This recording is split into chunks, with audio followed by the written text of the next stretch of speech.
नमस्ते, Naina's veg किचनमध्ये तुमचं स्वागत आहे। आज आपण झटपट अगदी 5 मिनिटात होणारा असा हा नाश्ता रव्याची गंजी करणार आहोत। फारशी तयारी याला लागत नाही।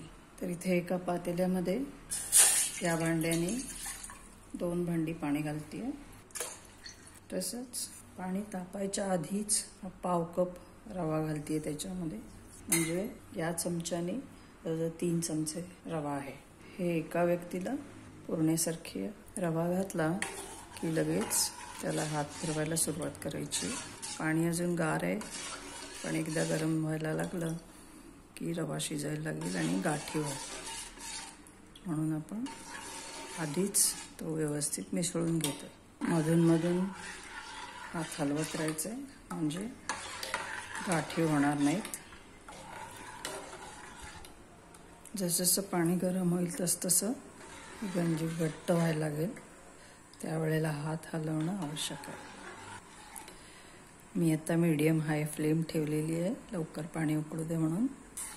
एकदा उकळायला लागलं की आपण गॅस बारीक करणार। पाणी उकळायला लागलेलं आहे बाजूनी, आता मी गॅस बारीक करते आणि हे 2 मिनिटं उकळू द्यायचं आहे। हे एकदा उकळायला लागल्यावर त्याच्यामध्ये मी आता थोडं मीठ टाकते, चवीप्रमाणे घालायचं मीठ। 2 मिनिटं उकळल्यावर आपली ही गंजी आता तयार आहे, शिजला आहे व्यवस्थित रवा।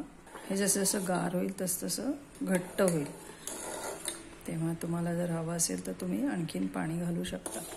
मी आता काही पाणी घालणार नाही आहे, मला एवढं पुरेल। आता मी गॅस बंद करते। ही थोडीशी तयार फोडणी आहे ती घालते। फोडणी घालणं ऑप्शनल आहे।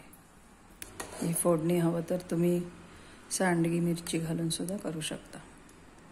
तर इथे आता मी ही गंजी 2 प्लेटमध्ये घालते। तुम्ही हवं तर बाउलमध्ये पण घालू शकता।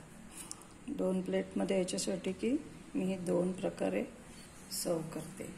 मला खायला स्वतःला आवडतं। तर पहिल्या प्रकारे म्हणजे हे इथे मेथकूट, तूप आणि बरोबर हे लिंबाचं लोणचं।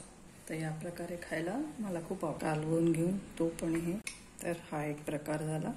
आता दुसऱ्या प्रकारे म्हणजे याच्यात मी मेथकूट घालणारच आहे, कारण मेथकूट आवडतं मला। त्याशिवाय इथे दाण्याची चटणी, तुम्ही मेथकुटाऐवजी चटणी सुद्धा घेऊ शकता। तसंच आहे मिरचीचं लोणचं आहे आणि दही ताक तुमच्या आवडीप्रमाणे घेऊ शकता। तर असं दोन्ही प्रकारे मी खाते। तर धन्यवाद हा व्हिडिओ बघितल्याबद्दल। लाईक करा, शेअर करा, कमेंट करा। सबस्क्राईब केलं नसेल तर सबस्क्राईब करा।